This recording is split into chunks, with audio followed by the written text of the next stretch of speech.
ವ್ಯವಹಾರ ಅಧ್ಯಯನ ಪಾಠದ ಹೆಸರು ಬ್ಯಾಂಕ್ ವ್ಯವಹಾರಗಳು. Roman number 1. ಪ್ರತಿಯೊಂದು ಪ್ರಶ್ನೆ ಅಥವಾ ಅಪೂರ್ಣ ಹೇಳಿಕೆಗೆ 4 ಆಯ್ಕೆಗಳನ್ನು ನೀಡಲಾಗಿದೆ. ಅವುಗಳಲ್ಲಿ ಸೂಕ್ತವಾದ ಒಂದು ಉತ್ತರವನ್ನು ಆರಿಸಿ ಅದರ ಕ್ರಮಾಕ್ಷರದೊಡನೆ ಪೂರ್ಣ ಉತ್ತರವನ್ನು ಬರೆಯಿರಿ.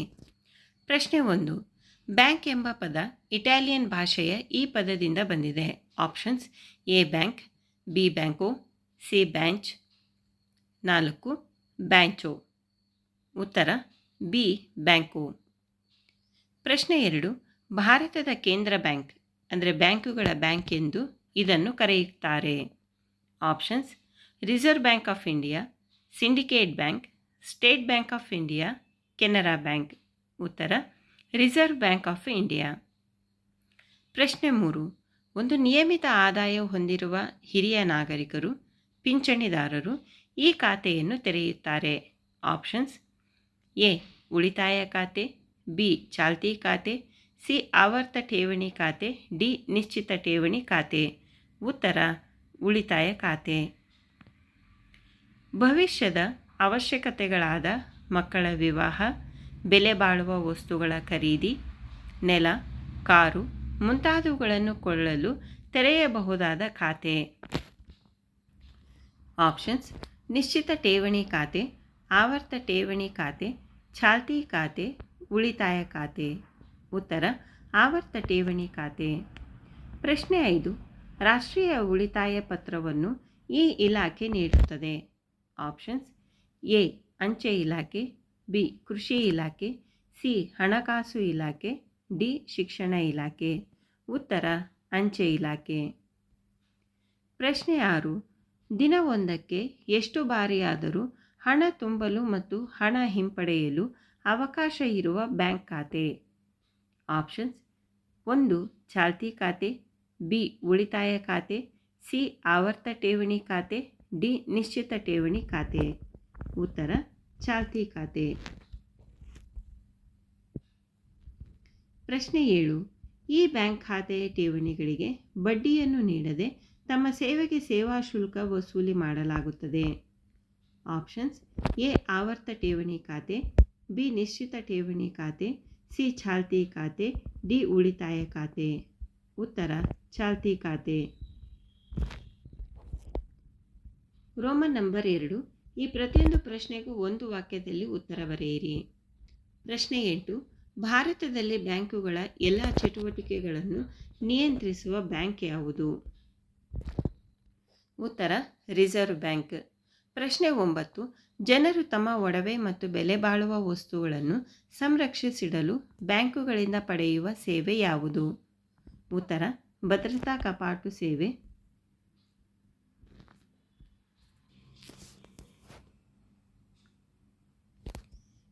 ಪ್ರಶ್ನೆ 11. ಬ್ಯಾಂಕ್ ಪದ ಫ್ರೆಂಚ್ ಭಾಷೆಯ ಯಾವ ಶಬ್ದದಿಂದ ಬಂದಿದೆ? ಬ್ಯಾಂಕ್. Roman number 4.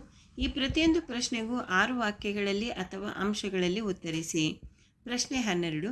ಬ್ಯಾಂಕುಗಳ ಗುಣಲಕ್ಷಣಗಳು ಯಾವುವು? ಉತ್ತರ: 1 ಹಣದ ವಹಿವಾಟನ್ನು ಮಾಡುತ್ತದೆ. 2 ಬ್ಯಾಂಕ್ ಒಬ್ಬ ವ್ಯಕ್ತಿ, ಸಂಸ್ಥೆ, ಕಂಪನಿ ಆಗಿರಬಹುದು. 3 ಸಾರ್ವಜನಿಕರಿಂದ ಠೇವಣಿಗಳನ್ನು ಅಂಗೀಕರಿಸುತ್ತದೆ. 4 ಸಾಲಗಳನ್ನು ಕೊಡುವುದು. 5 ಲಾಭ ಮತ್ತು ಸೇವಾ ಭಾವನೆ ಹೊಂದಿದೆ. 6 ತಮ್ಮ ಕಾರ್ಯಗಳನ್ನು ನಿರಂತರವಾಗಿ ವಿಸ್ತರಿಸುತ್ತದೆ.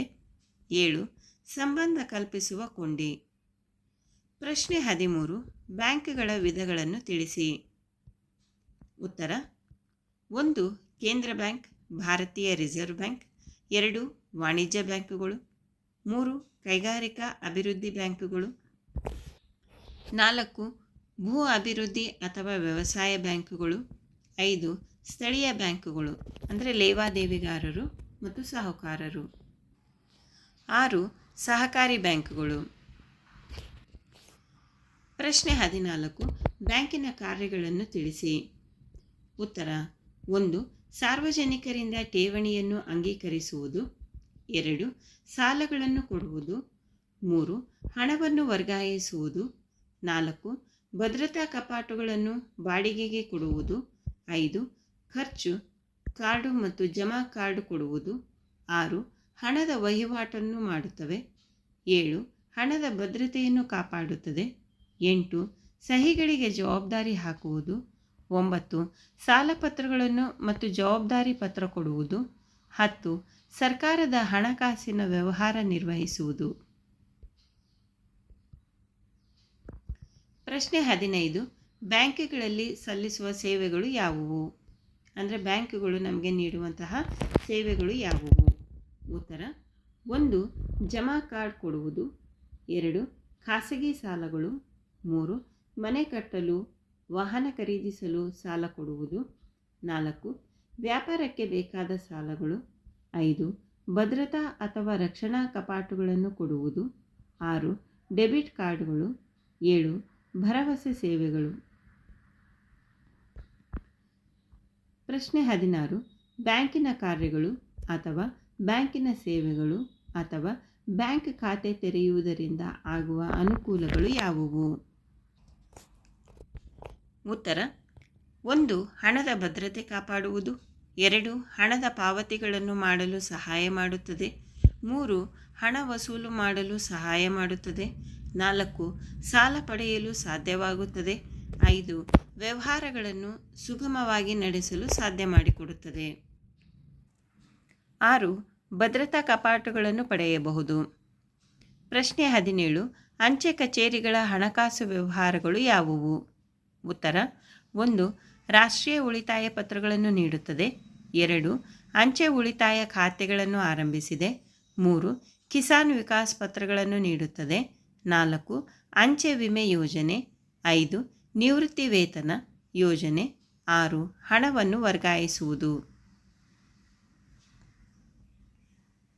ಪ್ರಶ್ನೆ 18 ಬ್ಯಾಂಕ್ ಖಾತೆ ತೆಗೆಯುವವರ ಹಂತಗಳನ್ನು ಅಥವಾ ವಿಧಾನಗಳನ್ನು ತಿಳಿಸಿ. ಉತ್ತರ: 1 ಯಾವ ಖಾತೆ ತೆಗೆಯಬೇಕೆಂದು ನಿರ್ಧರಿಸುವುದು. 2 ಬ್ಯಾಂಕ್ನ ಅಧಿಕಾರಿಯನ್ನು ಸಂಪರ್ಕಿಸುವುದು. 3 ಪ್ರಸ್ತಾವನೆ ಅರ್ಜಿ ನಮೂನೆಯನ್ನು ತುಂಬುವುದು. 4 ಪರಿಚಿತರ ಉಲ್ಲೇಖವನ್ನು ಕೊಡುವುದು. 5 ನಮೂನೆಯನ್ನು ಬ್ಯಾಂಕಿಗೆ ಒಪ್ಪಿಸುವುದು. 6 ಅಧಿಕಾರಿಯ ಒಪ್ಪಿಗೆ ಪಡೆಯುವುದು. 7 ಪ್ರಾರಂಭಿಕ ಠೇವಣಿಯನ್ನು ಕಟ್ಟುವುದು. ಪ್ರಶ್ನೆ 19 ಉಳಿತಾಯ ಖಾತೆ ಹಾಗೂ ಚಾಲ್ತಿ ಖಾತೆಗಳ ನಡುವಿನ ವ್ಯತ್ಯಾಸಗಳು ಯಾವುವು? ಉತ್ತರ: ಉಳಿತಾಯ ಖಾತೆ 1 ವೇತನ ಪಡೆಯುವ ನಿಯಮಿತ ಆದಾಯ ಹೊಂದಿರುವ ಜನರು ತೆಗೆಯಬಹುದು. ಅದೇ ಚಾಲ್ತಿ ಖಾತೆ 1 ವ್ಯಾಪಾರಸ್ಥರು, ವಾಣಿಜ್ಯ ಸಂಸ್ಥೆಯವರು ತೆಗೆಯುತ್ತಾರೆ. ಉಳಿತಾಯ ಖಾತೆ 2 ವಿದ್ಯಾರ್ಥಿಗಳು, ಹಿರಿಯ ನಾಗರಿಕರು, ಪಿಂಚಣಿದಾರರು ಖಾತೆಯನ್ನು ತೆರೆಯಲು ಅವಕಾಶವಿದೆ. ಅದೇ ಚಾಲ್ತಿ ಖಾತೆಯಲ್ಲಿ 2ನೇ ಪಾಯಿಂಟ್ ತಮ್ಮ ಸೇವೆಗೆ ಸೇವಾ ಶುಲ್ಕ ವಸೂಲು ಮಾಡುತ್ತವೆ. ಉಳಿತಾಯ ಖಾತೆಯಲ್ಲಿ 3ನೇ ಪಾಯಿಂಟ್ ಠೇವಣಿಗಳಿಗೆ ಬಡ್ಡಿಯನ್ನು ಕೊಡುತ್ತದೆ. ಆದರೆ ಚಾಲ್ತಿ ಖಾತೆಯಲ್ಲಿ ಠೇವಣಿಗಳಿಗೆ ಬಡ್ಡಿಯನ್ನು ಕೊಡುವುದಿಲ್ಲ.